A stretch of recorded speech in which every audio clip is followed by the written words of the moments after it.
يعني احنا عندنا موضوع البيبتيك ألسر مش كده؟ وعندنا موضوع الانتي-emetics ده مهم قوي، وعندنا الكلام اللي قلناه النهارده بقى بتاع البيرجاتيفز والاكسنتيف والدايريه والحاجات دي. فنبدا بالبيبتيك ألسر مثلا باعتبار ان هي اكبر موضوع في الجي اي دي. قبل ما نبص في اول سؤال اللي هو السؤال الخامس، احنا بسرعه خالص كده البيبتيك ألسر دي لما نتكلم عليها احنا فاكرين كانت مشكلتنا ايه؟ مش كده؟ مشكلتنا كانت امبالانس ما بين كفتين، حاجه بنسميها الميكوزال اوفنسيف او اتاكينج او دامجنج ايجنتس، اللي هي الحاجات اللي بتاكل المعده او اليورين، الاتش سي ال والبيبسين والهيليكوباكتر. وكان في المقابل حاجه اسمها ميكوزال بروتكتيف ايجنتس، الحاجات اللي بتحمي المعده. كان اهمها البروستاجلاندينز والميوكاس والبايكربونات.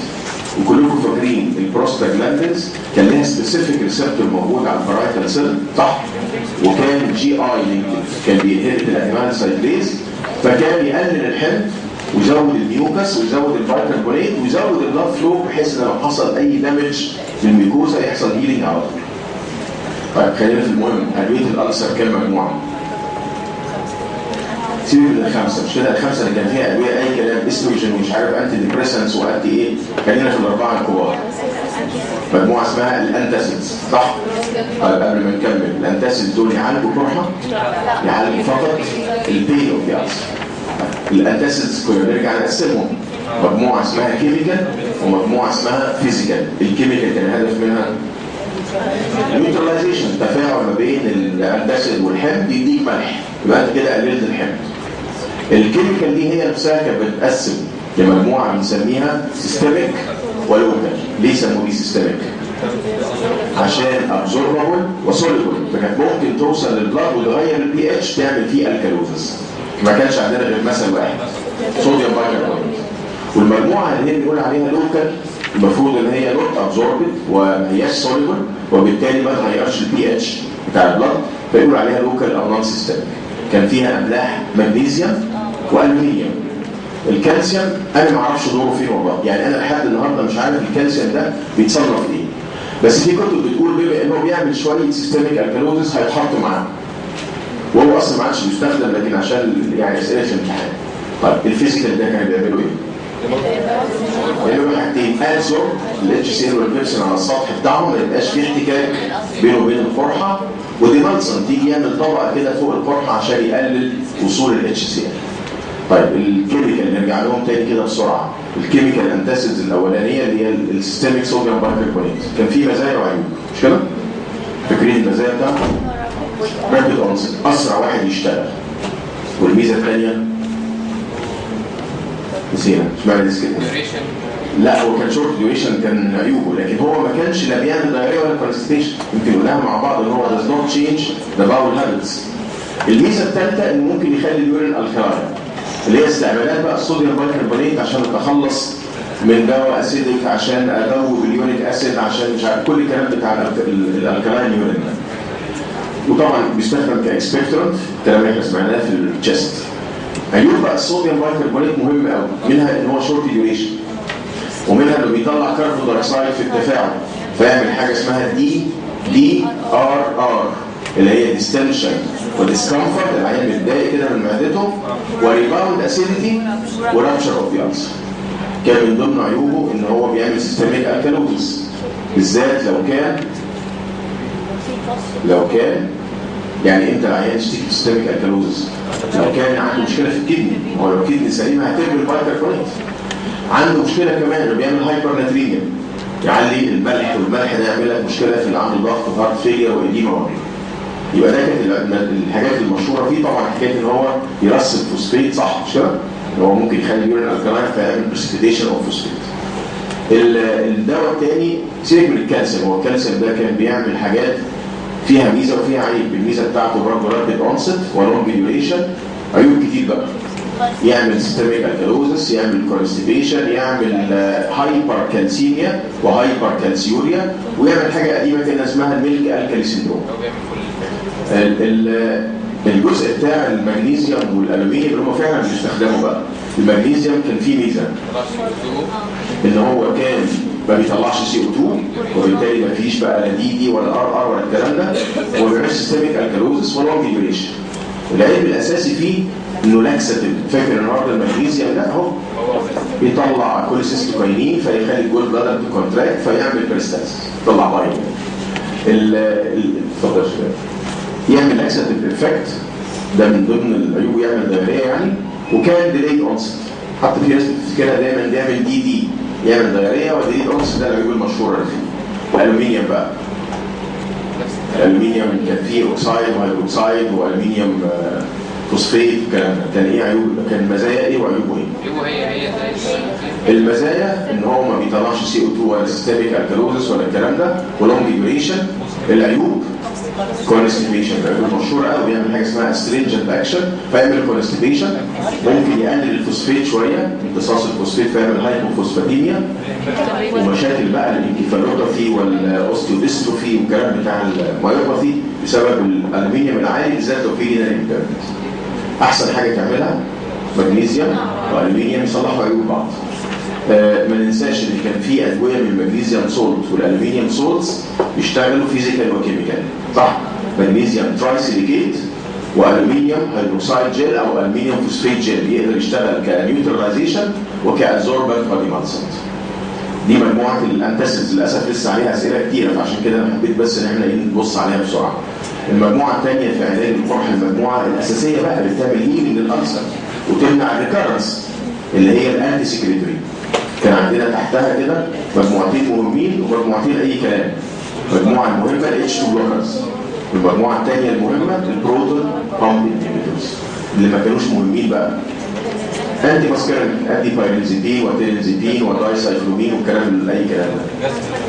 وان انا ادي حاجه تقفل الجاسترين، سواء اديت بلوكر للجاسترين ده اسمه بروكلومايد، او اديت هرمون بيقلل الجاسترين سوماتوستاتين، او ده مصنع اسمه الاوكتريوتارد. خلينا في المهمين الاتش 2 بلوكرز، 4 اسامي مش كده؟ اقدم واحد واسوأ واحد سايميدين، وبعدين ظهر بعد كده 2 قد بعض في القوه، راني ونايزا، قد السايميدين تقريبا 10 مرات، وبعدين اقوى واحد ظهر الفام اللي هو قد الباقيين بال 10 مرات. عاده بيتاخدوا اورال، ده بيعدوا البلاد برين بارير. السايميدين كان تلت ليفر وتلتين كدني لو فاكرين. طريقه شغلهم كلها واحده، كومبيتيشن والهستامين على الاتش 2 ريسبتورز. عملوا ايه بقى في الحمل؟ قللوا بالظبط كل مراحل الحمل، البيزل والستيميليتد والنكتورنال وكل حاجه. قللوا البيبسين او على الاقل البيبسينوجين اكتيفيتي، يعني اوف بيبسينوجين لبيبسين. والانترنسيك فاكتور مش هيقل لدرجه بيرنيشيس ألين، هيقل شويه بس عمره ما هيحصل معاه بيرنيشيس ألين. عملوا ايه في الموتيليتي بتاعت الجي اي تي؟ ولا حاجه. ودي من ضمن نظرياتهم بنروح في افكت الموتيليتي بتاعت الجي اي تي. هيعالجوا ألسر سواء جدران او جاستريك. بنديهم ازاي؟ ان شاء الله في العملي برضه نرجع نقول تاني، بس كنا بندي جرعه قرصين في اليوم لحد ما يحصل هيلينج within 6 to 8 weeks. لو وقفت يحصل ريكارنس، فلازم اكمل الجرعه مينتنس لمده 6 شهور. يعالجوا القرح بتاعت الزورين باربيلسون سيندروم، يعالجوا الستريس ألسرز اللي بتحصل بعد التروما وبعد الرينال فيلر والكلام ده، ويتاخدوا في الابر جي اي تي بليدنج مش كده؟ عشان بيعملوا شويه فازو كونستريكشن في السبلانكنيك او البيسرال بلاد ديزيز. السايميدين بقى كان زي الباقيين كده، ممكن لو وقفنا فجاه يحصل ريكارنس، مشاكل جي اي تي، مشاكل على الليفر، مشاكل على الكدني، بون مارو ديبريشن، الرجي، صح؟ لكن كان يحصل هو معاه بقى مشاكل سبيسيفيك قوي بالظبط. يعمل مشاكل في الفيميلز والميلز مش كده؟ يعمل في الميل جانيكوماستيا وانتي اندروجينيك، والفيميلز يعمل فيها جاناتوريا واميلوريا. وكان عيوبه الثاني على السي ان اس، كان بيعمل كونفيوجن وديستربنس منتال. وكان عيبه المشهور قوي ان هو فيري باورفول هيباتيك مايكروزومال انزيم انهبيتور. خلي بالك مع الادويه الثانيه زي الفينيتوين والوارفرين. الباقيين كلهم احسن منه، يعني الفاموتيدين والنايزا والراني اقوى منه، ما بيوصلوش للسي ان اس، ما بيعملوش مشاكل سيكشوال، ما بيعملوش هيباتيك مايكروزومال انزيم انهبيشن، وبالتالي هم الاحسن من السايميدين. البروتون بامب انهبيتورز سهلين قوي ان شاء الله في الام سي كيو، عائله البرازول مش كده؟ اوميبرازول وبانتو ولانزو ورادي وكل الاسامي دي. بيتاخدوا اورال ولازم على شكل انتريك كوتد مش كده؟ عشان الحمض ما ياثرش عليهم قبل ما يشتغلوا. وكانوا بيبقوا كونسنتريتد قوي في الكاناليكولار بوردر اوف ذا بارايتال سيلز. فاكرين سببها لما كنا شرحناها وقتها؟ ليه بيتركزوا في المكان ده بالتحديد؟ عشان هم بيزك، ولما بيوصلوا في المكان ده اسيدي قوي فبيحصل لهم زي كده ترابنج. وخلي بالك they are poor drugs، يعني هم بيتحولوا الاكتف ميتابولايت في المكان ده، عشان كده they are very safe drugs. كانوا بيشتغلوا ازاي بقى؟ صح، في حد قال كلمه صح قوي، او انا حاسس ان سمعتها والله. irreversible inhibition of hydrogen potassium ATPase اللي هو البروتون بامب. عشان كده الديوريشن بتاعتهم اطول من الديوم بكتير، لان الاكشن بتاعهم مستمر لحد ما الخلايا تصنع بروتون بامب جديد. استعمالاتهم طبعا هم هيعملوا نفس الكلام بتاع ال H2 بلوكرز بس اقوى، تقريبا هيوقفوا الحمض 100% مش كده؟ وهيقللوا البيبسين ومش هيأثروا على الموتيليتي. يقللوا الحمض في كل المراحل، يعني كأنك بتعيد الكلام بتاع ال H2 بلوكرز بس بشكل احسن كده. استعمالاتهم هو برضه نفس الكلام، البيبتيك ألسر والجيرد والزوينجر سيندروم. عيوبهم كانت بسيطه قوي، شويه CNS ديستربنس، GIT ديستربنس، الرجي. بس خلي بالك ان الاوميبرازول كان هيباتيك مايكروزومال انزيم انهبيتور فبيعمل مشاكل مع الادويه الثانيه، وكان طلع كلام كده ان هم ممكن يعملوا جاستريك كارسينويد تيومر مش كده؟ كانوا بيعملوا انهبيشن قوي على ال HCl تماما، فالجاسترين بيعلى فممكن يعمل نوع من التغيير السرطاني في الانتيروكروماتين لايت سيلز. حصلت في البشر؟ حصلت في الفئران. ده بالنسبه للبروتون بامب انهبيتورز المشهورين، او دي كل مجموعه البيبتيك ألسرز المشهوره مش كده؟ نيجي بقى نحل ان شاء الله اسئله كده، معلش هندوخكم شويه بس اعتقد لو مشينا موضوع كده هيبقى اسهل يعني. قبل ما انسى عشان احنا ما قلناهمش بيكوز البروتكتورز صح؟ فاكرينهم؟ المجموعه الثالثه في علاج القرحه بقى بيكوز البروتكتيف ايجنتس. كان في عندنا دواء اسمه سوكرالفيت، وحاجه اسمها الكاربيوكسيلون، وحاجه اسمها كولويدال بيزمنت كومباوندز، ودواء انت زهقت منه بقى في المنهج اسمه الميزوبروستول صح؟ الميزوبروستول ده كان مستجلان للاي 1 انالوج بيتاخد اورال يعالج القرحه، وخصوصا اللي سببها نون ستيرويدال انتي انفلاماتوري دراجز. مشاكله قليله قوي، مجرد كوليكس وداريه، بس الخوف منه ان هو اوكسيتوسيك فممنوع في الحوامل. الكاربينوكسيلون ده كان بتاع العرقسوس مش كده؟ الكاربينوكسيلون ده كان جاي من الليكوريش اللي هو العرقسوس، كان بيشتغل كميوكوزا بروتكتيف، طلع بقى بروستاجلاندينز وميوكاس وبايكربونات، وكان شغله على الدوستيرون ريسبتور. هو شكله الدوستيرون، فكان اكتر حاجه مميزه فيه في العيوب ان هو بيعمل صوديوم وووتر ريتنشن وهايبوكاليميا. فمشاكله بقى الضغط والإديمة والهارت فيلير، واي واحد عنده بوتاسيوم قليل وديجيتاليس توكسيستي الكلام ده.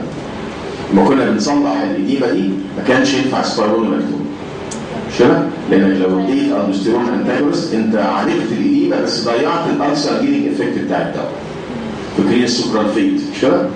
ده كان لازم يكون فيه اسيديك ميديم عشان يتفك لحاجه اسمها المينيوم هيدروكسيد وسلفيت سكروز او سكروز سلفيت. السلفيت سكروز ده بيمسك في البروتين اوف ذا بيز اوف ذا ألسر ويعمل زي بيست زي طبقه معجون كده، ويمسك في الميوكس فيعمل بروتكتيف لاير جامد قوي قدام القرح.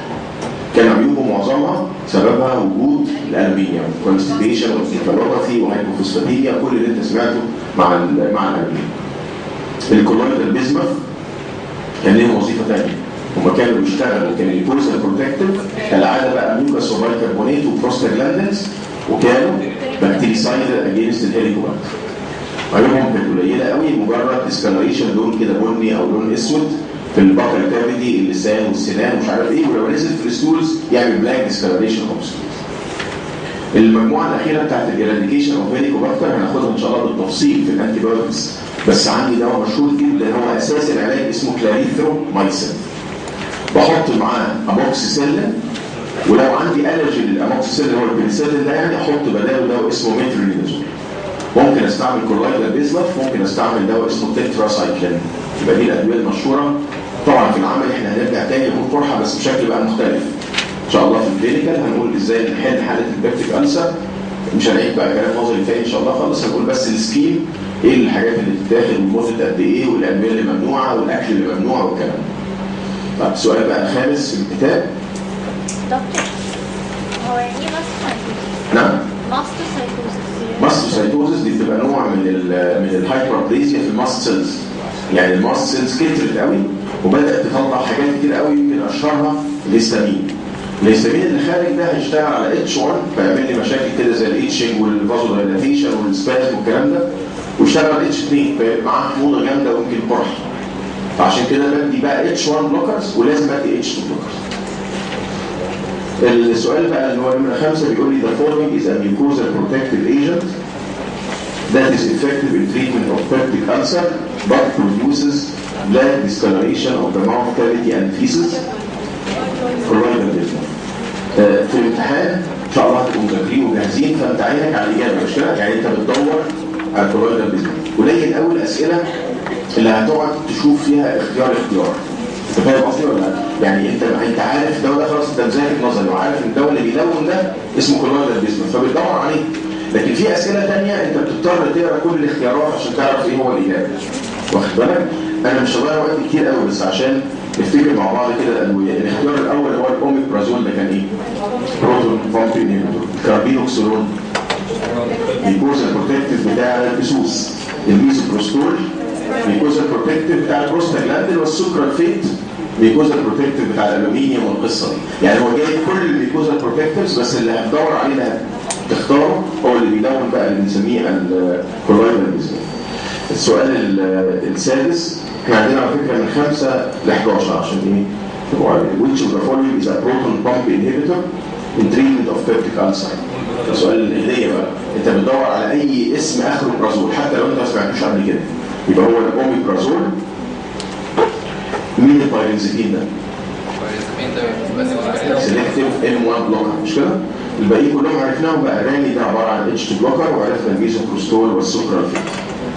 The drug useful to promote healing of urinary ulcer. أو هنا بقى هتضطر تقرا بقى. ده هو بيعمل هيلينج، أنا عندي أدوية كتير قوي بتبروموت الهيلينج. صوديوم ستريت ولا فاموتيدين ولا ترفينادين ولا اوندان سيترون ولا لوبرامايد؟ طيب فاموتيدين صح. صوديوم ستريت ده مش تبعنا خالص، مش ده بتاع البلاد بقى، بتاع الانتي كواجولانت ان فيترو. الترفينادين ده ايه؟ هي فرق هو عند عليك عندنا زمان في الترم الاولاني كان واحد من مجموعه الانتي هيستامينكس النون سيديتنج اللي هو كان مكتوب ولا ما كانش مكتوب في الكتاب؟ ما كانش مكتوب؟ طيب يبقى عندك حق. بس هو الترفينادين بيتحول لماده اسمها فيكسوفينادين، فاكرها؟ ده كان مكتوب. يبقى عندكم حق. بس الترفينادين ده واحد من الH1 بلوكرز اللي هو النون سيديتنج او السكند جنريشن. مين الاوندان سيترون ده؟ هنسمعه ان شاء الله دلوقتي. ده سيترون انتاجونست في العلاج القيء. لوبرامايد بتاع المورفين لايف بتاع GIT بتاع علاج الدايريه. طيب سؤال بقى مباشر كده، رانيتيدين بروديوسز ويتش اوف ذا فورمينج؟ هل بيقفل الM1 ولا الH1 ولا الH2 ولا مش عارف ايه؟ خلاص هو H2 ومشي حالك. يعني سؤال زي كده بقى خلاص انت تعلم على الاجابه وتمشي عشان الوقت. في اسئله هتاخد وقت، في اسئله هتبقى مباشره قوي مش محتاجه انك انت تضيع فيها وقت يعني. الادويه السؤال التاسع بقى دراجز ولا السؤال التاسع صح؟ طيب دراجز يوزفول ان ايراديكيشن اوف هيليكوباكتر انكلود ذا فولوينج اكسبت. خلي بالك من اكسبت ونوت وانكوريكت. هو المفروض الحقيقه يبقوا مكتوبين بجولد خط غامق كده تحته اندرلاين، تحته خط عشان ما تتوهش. لكن يعني ايه خلي بالك منها بقى. مين الادويه اللي بتعالج الهيليكوباكتر باستثناء دواء؟ ريفامبيسين صح؟ احنا حفظناهم ان شاء الله مش كده؟ كلاريثرومايسين وتتراسايكلين واموكسيسيلين وكلويدال بيزمث والميترونيدازول. ما عندناش ريفامبيسين. بتاع ايه ريفامبيسين ده؟ تي بي. ان شاء الله لو جه بقى في المنهج يبقى نقوله يعني. بس انت عارف عنه معلومه مهمه؟ برافو عليك. هيباتيك كورتيزوما انزيم انديوسر من النوع الجامد يعني. اللي بعده بقى السؤال العاشر drugs useful in maintenance treatment to prevent ulcer relapse include. دواء هيتاخد عشان يمنع ان القرحه ترجع تاني صح؟ رانيتيدين. الاسبرين طبعا ده من الادويه الممنوعه. الصوديوم بايكربونات ده انتسب دوره بس عشان البين. والميترونيدازول ده عشان الهيليكوباكتر مش عشان ان انا اعمل بيه prevention of relapse. السؤال ال 11 all of the following are true about cimetidine except. بيعالج جدر الألسر صح. وبيعمل منتال كونفيوجن صح، هو اللي بيعمل على فكره والباقيين لا، مش كده؟ فاكرين؟ الراني والفام والنايزر تقريبا ما بيوصلوش للبرين. H1 ريسبتور انتاجونست لا، هو طبعا H2 ممكن يعمل هيباتيك ديسفانكشن صح. ده بالنسبه للجزء بتاع الالسر. في بعد كده صفحه سؤال 23 الصفحه اللي وراها دي which risk factor، انا ما اعرفش السؤال ده الحقيقه، هو ده سؤال بطنه يعني بس يعني مش مشكله. which risk factor is most likely to predispose patient to the complications of peptic ulcer disease؟ صح H pylori. يعني مش هنعرف الادويه قوي لكن ماشي. السؤال 26 سايميتيدين، هل هو بقى H1 بلوكر ولا provides direct protective effect على gastric mucosa ولا can be complicated by gynecomastia ولا صح يعمل gynecomastia؟ هو مكتوب وراه accelerates metabolism of other drugs، بالعكس هو بيبطئ عشان هو hepatic microsomal inhibitor. 25 صح which of the following سؤال 25 which of the following antacids can be complicated with diarrhea؟ اي مغنيسيوم بقى، المغنيسيوم دول كلهم لاكساتيف، هو الموجود عندنا هنا مغنيسيوم ترايسيليكيت. الالومنيوم والكالسيوم بيعملوا كونستيبيشن، والصوديوم ولا حاجه، no change in bowel habits. السؤال 27 H pylori infection can be eradicated by 2-week course of، ده بقى كلام ان شاء الله مهم قوي في العمل. بدي اوميبرازول وكلاريثرومايسين واموكسيسيلين.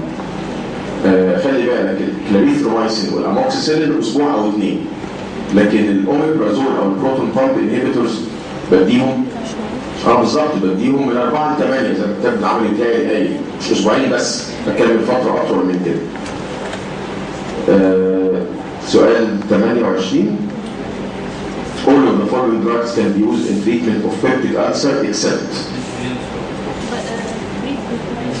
prednisolone. صح، هو انا هفترض احتمال مش قليل يعني ان انا يمكن ما ابقاش عارف البريدنيزولون جايز يعني، بس الباقيين كلهم في السؤال بيعالجوا مش كده؟ يعني انا عندي السكرالفيت والبايرنزيبين والبيزمر والبيزوبروستول كلهم ادويه علاج القرح، فالاكيد الاكسبشن ده هو البريدنيزولون. ده عباره عن ايه؟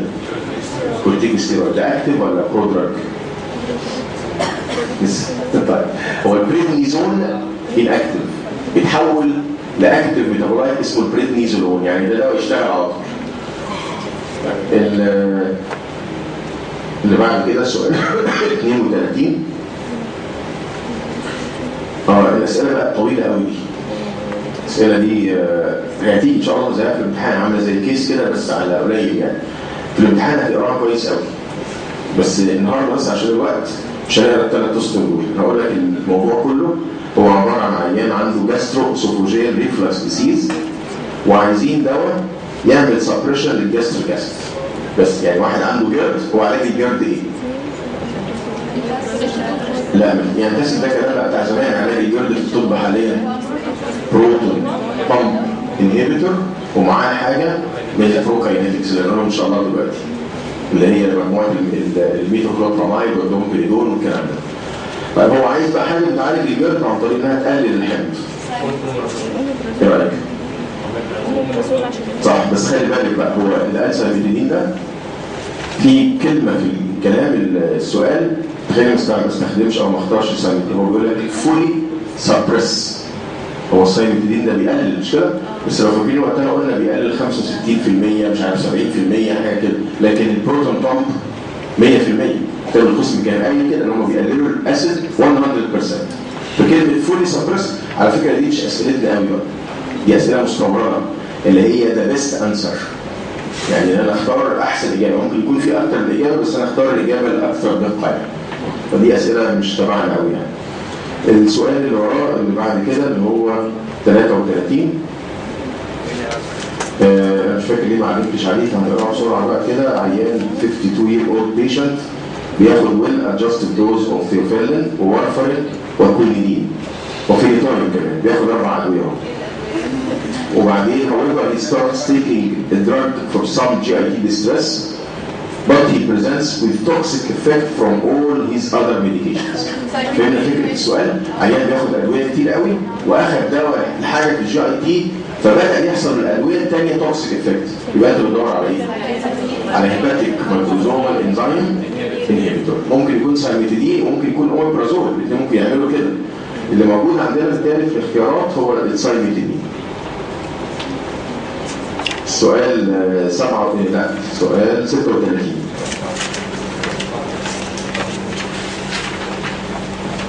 برضه سؤال طويل قوي. الموضوع فيه بيتكلم على بياخد انتاسيد.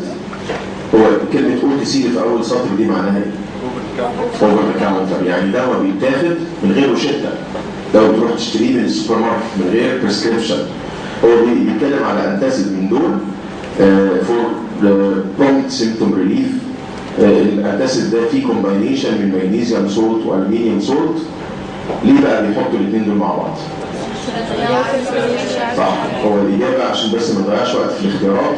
الإجابة نمرة إيه، magnesium salts tend to cause a laxative effect that counteracts the tendency of aluminium salt to cause constipation. ده هيصلح العيب بتاعنا. ده السؤال 37. 37 patient presents with severe abdominal pain and a burning sensation in the upper abdomen. Endoscopy طلع إنه عنده several benign ulcers.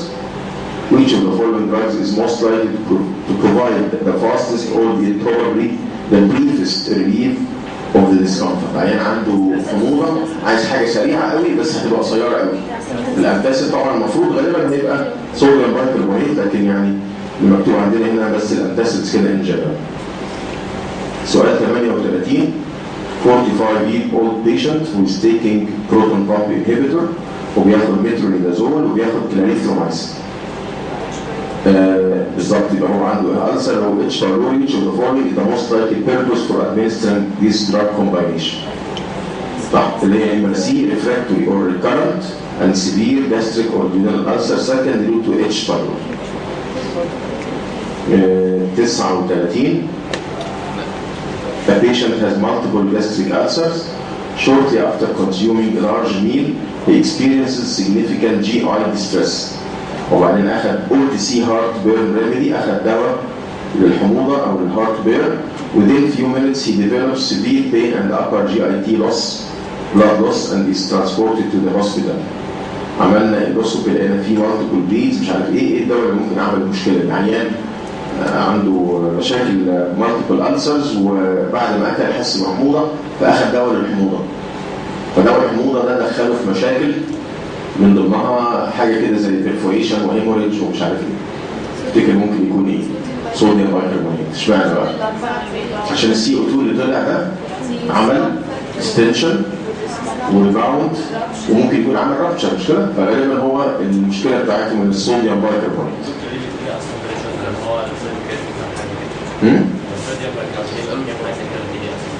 لا احنا بنديه يعني طبعا ده احتمال ان يحصل كل الكلام ده، مش كده؟ لو انا عامل فولو اب كويس وعارف الالسر دي هل هي لسه سوبرفيشال ولا بدات تعمل بنتريشن ولا اكستندد ولا لا، بمنع الحاجات دي. لكن لو هي بس انا بدي فور سيمبتوماتيك ريليف لالسر كده ما هياش عميقه قوي ما هياش كومبليكيتد ممكن نديه. صوديوم بايكربونات مثل ان هو بيريح بسرعه قوي، فده ساعات بيبقى مطلوب انك انت تريليف البين ده من الايمز اوف تريتمنت في الالسر. السؤال بقى اللي هو 40 بيتكلم عن الميزوبروستول بقى باختصار كده. الميزوبروستول ده هيبقى دوره which of the following is the purpose for the drug administration. هل هو بيتاخد كروتين في الجرد ولا بيتاخد prophylaxis of GI ulcers during long term therapy of some non-steroidal anti-inflammatory drugs؟ طبعا هو ده مش كده؟ بناخد الميزوبروستول كوقايه لو انا بستعمل non-steroidal anti-inflammatory drugs كتير. السؤال 42 patient with renal failure بنعمل له هيمودياليسيس. ومهم بقى في نهايه الكلام كده عايزين حاجه تقلل الفوسفيت، عايزين دواء to reduce the body phosphate load. هنستعمل الومنيوم هيدروكسيد جل مش كده عشان بيعمل كومباينيشن مع الفوسفيت ويقلل الجي اي تي ابزوربشن اوف فوسفيت. 46 مين الدواء اللي بيتاخد في الزولينجر إليسون سيندروم؟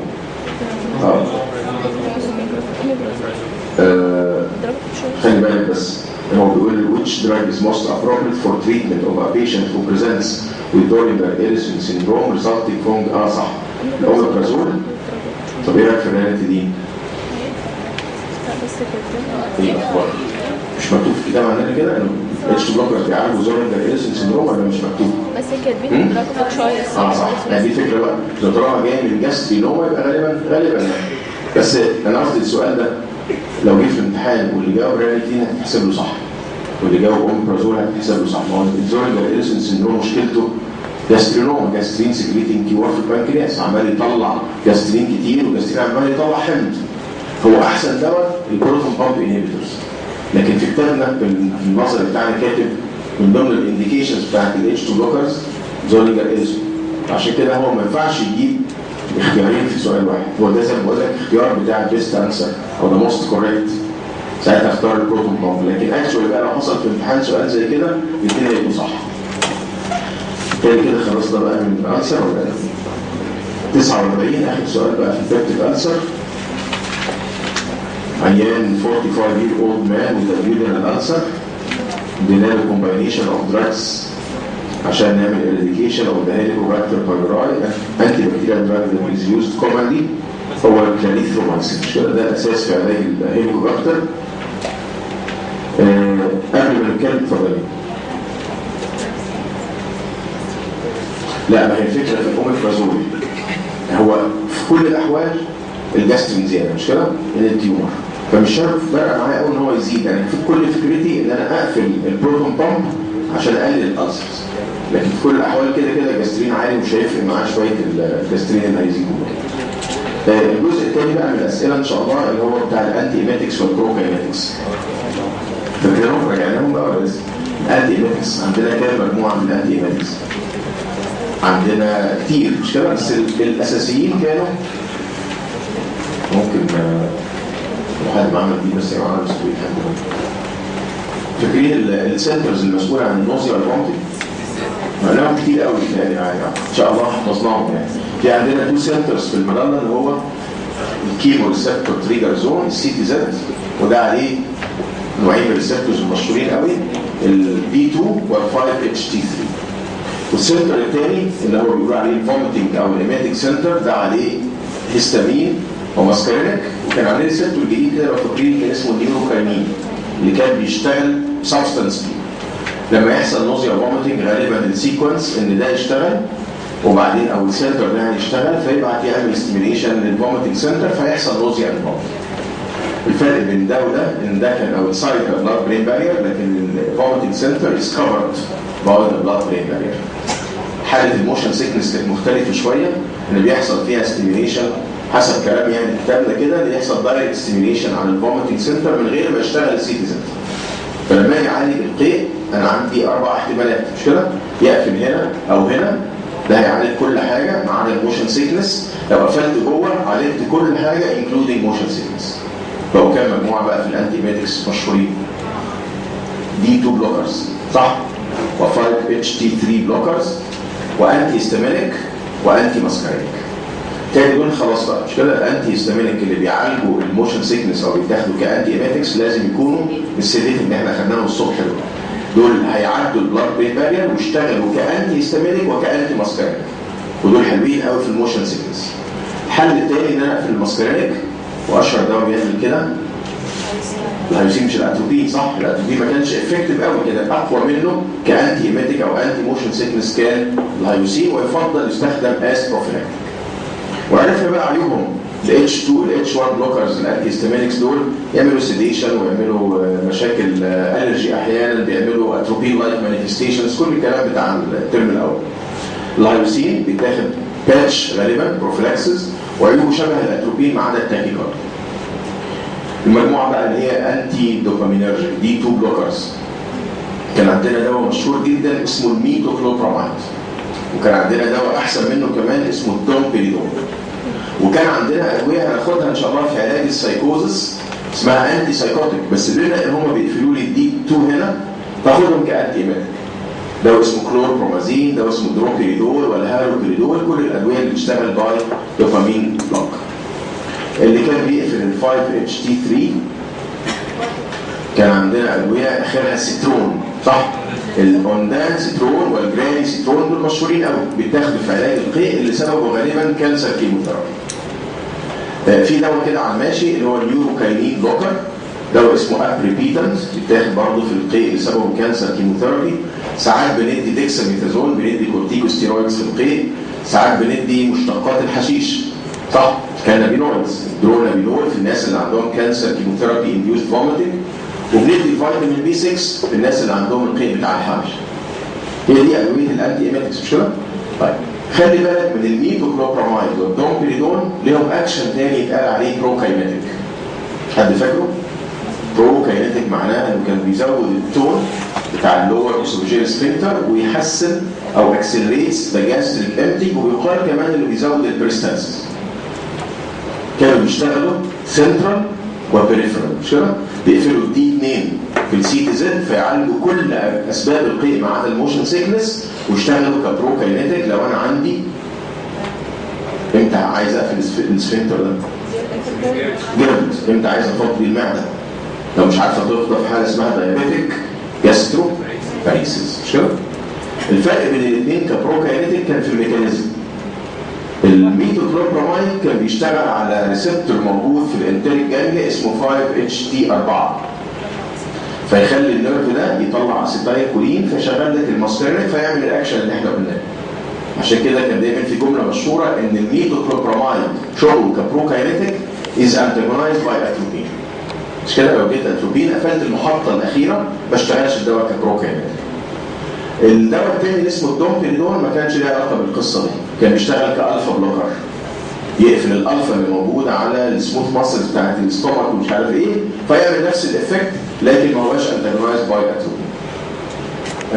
ما ننساش ان الميتوكلوبراميد كان بيعدي البلاد برين بارير وكان بيقفل الدي 2 في مكانين مهمين قوي، بيقفلوا في الحته بتاعت البيزل جانجليا فيجيب حاجه اسمها اكسترا بيراميدال مانيفستيشنز او باركنسونز، وبيقفل الدي 2 في الهايبوثالاموس فبيعمل هايبر برولاكتينيميا في الرجاله والستات، صح؟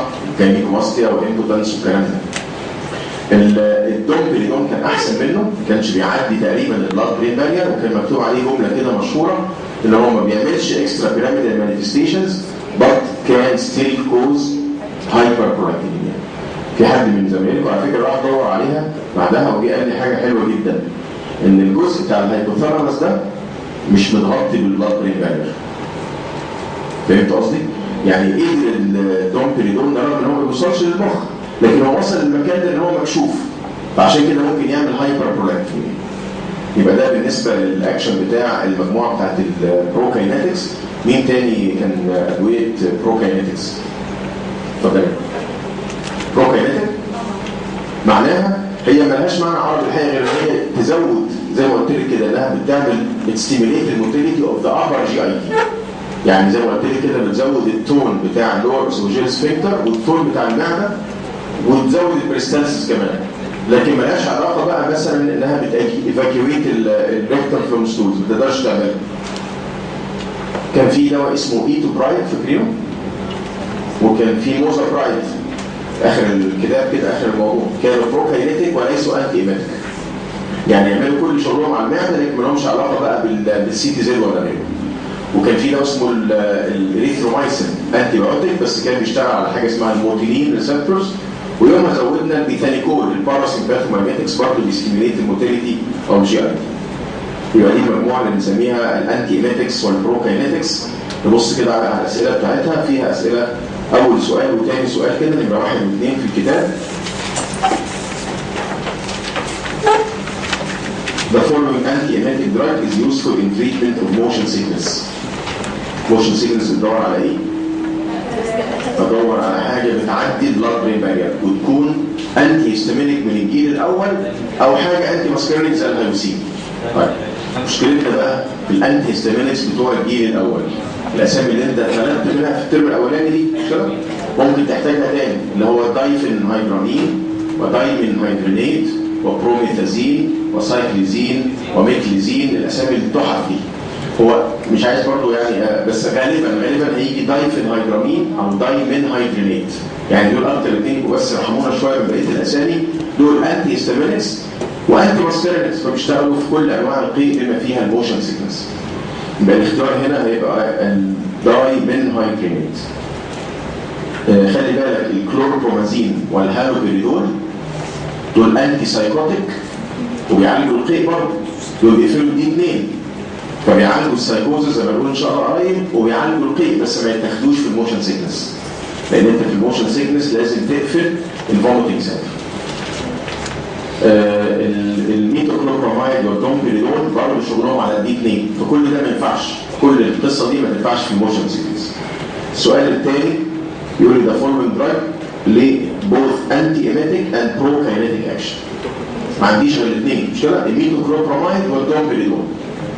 الباقيين يا اما انتي ايميتيك بس يا اما بروكاينيتيك بس، لكن اللي ينفعوا يعملوا الاثنين دول هم الميتوكلوبراميد بقى في السؤال او الدومبيريدول. السؤال اللي بعد كده اللي هو 14 اظن يعني drugs useful to control vomiting include the following except. انتوا حلوه بقى السؤال حتى لو مش عارفين اسامي. ده بيعالج القيء ما عدا صح ابومورفين. هي دي تيجي بالمذاكره بتاعت المورفين او بتاعت الاوبيويدز. هو كل الاوبيويدز كان من ضمن عيوبهم المشهوره بيعملوا نوزيا فوميتنج عشان بيشغلوا دي 2. الابومورفين لو انت فاكر كان في المنهج مكتوب عليه سنترال ايميتيك، ده بيتاخد تحت الجلد عشان اعمل قيء لو عندي تسمم، وكان شغلته برضه زي المورفين ان هو ينشط الدي 2. السؤال ده ميزته انك انت تقدر تلم الاسامي بتاعت الانتي ايميتكس، يعني هو الابومورفين ده اللي هيعمل قيء. الكلوروبرومازين نحفظه بقى عشان ده قرب قوي في المنهج، هو عباره عن ايه الكلوروبرومازين ده؟ انتي سايكوتيك وانتي ايميتيك. انتي سايكوتيك بيقفل الدي 2 في المخ فيعالج الشيزوفرينيا والاعراض بتاعت الانفصام، وانتي ايميتيك عشان بيقفل الدي 2 بتاعت السي تي زد. يعني الموشن سيكنس ايه رايك؟ محتاج لسه كلام؟ ما ينفعش اي حاجه بره كده ما تنفعش تعالج موشن سيكنس. الدواء اللي اسمه الدومبيريدون حفظناه مش كده؟ الدومبيريدون ده شبه الميتوكلوبراميد، بيشتغل بروكاينيتيك وانتي ايميتيك وبيشتغل على الدي 2 كبلوكر، برضه ما يعالجش موشن سيكنس. الاوندانسيترون بتاع ايه ده؟ يقفل الاتش 3 والاتش تي 3 ده صح؟ فيتاخد في علاج القيء بتاع السرطان ويمكن ينفع في حاجات ثانيه لكن نوت الموشن سيكنس. الدواء الاخير اللي هو الهيوسين. الهيوسين ده بيعالج كل اسباب القيء لكن هو ميزته الاساسيه تريتمنت او بروفلاكسس اجينست الموشن سيكنس. مين العيان اللي ما ياخدش هيوسين؟ واحد عنده قيء بس خايف تديله هيوسين، اللي عنده جلوكوما او بناين بروستاتيك هايبربليزيا عشان خايف من ان هو يشتغل هو زي الاتروبين بالظبط، يعمل يورين ريتنشن ويعمل اليفيشن في الاي او بي. السؤال اللي بعدها اللي هو 17 احنا قلنا الكوندنسيترون ولا لسه؟ 15 Ondansetron is useful in treatment of vomiting induced by cancer chemotherapy. عرفناه مش كده؟ هو 5-HT3 antagonist. الدواء على فكره اللي فيكم ان شاء الله هشتغل في الأونكولوجي في علاج الأورام. هو دلوقتي أهم دواء في علاج القيء بتاع السرطان. هو السرطان نفسه يعمل قيء، والكانسر كيموثيرابي تعمل vomiting جامد، والراديوثيرابي يعني ساعات السرطان ده عنده مشكله قيء على طول. الاوندانسيترون اسمه الزفران اسمه التجاري من اهم الادويه وكان اختراع مهم قوي عشان يوقف القيء بتاع السرطان. السؤال بعد كده اللي هو 17 which of the following is not an لا ده دايريه اللي جابه هنا ده صح ولا ايه؟ طب خلينا فكرونا بيه في الدايريه ان شاء الله. which of the following is not an anti-diarrhea. السؤال اللي هو 31 بقى الصفحه اللي جايه which of the following drugs is the best choice to prevent vomiting of motion sickness. مين بقى؟ صح الدايمينهايدرينيت صح؟ ده عباره عن ايه؟ ده H1 بلوكر من الجيل الاول اللي هو السيديتنج اللي بيقدر يوصل ويقفل. الباقيين بقى بالمره كده الدومبيريدون والميتوكلوبراميد. نعم؟ لا هنراجع بس الجي اي تي وخلاص. لا احنا النهارده بس كملنا الجزء بتاع البيرجوتس اللي كان ناقص لنا ده. ما هو مفيش بقيه بقى، احنا ان شاء الله قدامنا شويه صغيرين ربع ساعه ان شاء الله. الدوبريدون والميتوكلوبراميد كان زهقنا منهم بقى، يعني معلش انا عارف والله انتوا بتزعقوا، بس في ناس ما بيجيش الا كده، يعني في حد ما بيجيش الا لما تقعد تزن عليه 100 مره عشان الدوبريدون والميتوكلوبراميد انتي ايميتيك باي سنترال اكشن، قفلوا دي اثنين، عالجوا كل انواع القيء ما عدا الموشن سيكنس، وبروكاينيتيك يعالجوا الجرد ويعالجوا الجاستريك باريسيس بتاع السكر. الفرق بينهم ايه؟ الميتوكلوبراميد بيشتغل على 5-HT4 والدوبريدون بيشتغل باي بلوكينج الفا. الكلوربرومازين حفظناه ان شاء الله بناخد في السايكوز يبقى سهل، ده شيء مش كده. الكلوربرومازين ده قفل الدي 2 انتي سايكوتيك وانتي ايميتيك، يعالج موشن سيكنس، قفل الدي 2 قفل بره في سي زد ما يعالجش موشن سيكنس. السؤال اللي بعدها اللي هو احنا وصلنا لكام؟ 34 قلنا 34. طيب we have two patients. هو اختصار الكلام بس عشان يبقى ايه وقت. احنا عايزين دواء انتي ايميتيك وبروكاينيتيك، يعني دواء في نفس ذات الوقت يعمل الحاجتين، يبقى يا اندانسترون يا ميتوكلوبراميد اللي موجود عندنا في الكتاب الميتوكلوبراميد. لا الاندانسترون ما هوش بروكاينيتيك، انا اسف، الدوبريدون اللي بيشتغل البروكاينيتكس، الميتوكلوبراميد والدوبريدون الاثنين اللي هم بيشتغلوا على الدوبامين وعلى المعده. مين الدايفينوكسيليت ده في السؤال قبل ما نقلب بس؟ مين دايفينوكسيليت؟ الدواء اللي اخو اللوبراميد اللي بيشتغل زي المورفين على الجي اي تي من غير ما يوصل للمخ. طيب مين الابريبيتنت؟ صح، ميوكاينين ريسبتور بلوكر. مين البيريدوكسين؟ فيتامين بي 6 بتاع الحوامل، مش كده بيتاخد كانتي ايميتيك في البريجنسي. والاندانسترون عرفناه بقى اللي هو ال 5-HT3 انتاجونست. في عندنا بقى في البروكاينيتكس سؤال 43. patient undergoing cancer chemotherapy أخذ ondansetron عشان prophylaxis against drug-induced nausea and vomiting, which of the following best describes the main mechanism of action of ondansetron. اشتغل؟ صح، by block central serotonin receptor 5-HT3 لو اختيار نمرة. في عندنا بعد كده 44 عيان او عيانه 55 year old عندها دايابيتس وعندها دايابيتيك جاستروباريسيس. انت بتدور على ايه بقى يعني الدايابيتيك جاستروباريسيس ده؟ بدور على حاجه بروكاينيتيك، يبقى ميتوكلوبراميد او دومبريدون. اللي موجود عندنا في الاختيارات هو الميتوكلوبراميد. ايه الجرانيسيترون ده؟ اخد الاندانسترون، مش كده؟ اي سترون بقى حتى لو اسم غريب عليك يبقى هو عباره عن انتي سيروتونين 5-HT3 بلوكر بتاع القيء الكانسر انديوس او الكانسر كيموثيرابي انديوس. في بقى السؤال اللي هو 47 بيسالني عن الجرانيسيترون، اختصار كده عشان السؤال طويل بقى. هو بيقول عن الجرانيسيترون acts as 5-HT3 antagonist. في بعد كده السؤال 50. ال 50 ده سؤال تبعهم ولا ايه؟ طيب بيقول patient is receiving emetogenic يعني ايه؟ يعني حاجه بتعمل قيء، مش كده؟ emetogenic chemotherapy for metastatic carcinoma عشان نمنع الكيموثيرابي induced nausea and vomiting. انا عاده بدور على اندانسترون او جرانيسيترون، لكن اقدر استعمل كورتيكوستيرويدز زي الديكساميثازون، او اقدر استعمل اي دواء على فكره من التانيين، يعني كل الباقيين ممكن ينفعوا، لكن هنا اللي مكتوب عندي واحد من مجموعه الكورتيكوستيرويدز اللي هو الديكساميثازون. السؤال 51 ده سؤال كوميدي الحقيقه قوي. هو بيقول لي couples celebrating their wedding anniversary، عقبال عندكم ان شاء الله كده، ومش بس بيحتفلوا بعيد جوازهم، دول مسافرين كمان يعني. بالظبط. رايحين تريب تو بيرو،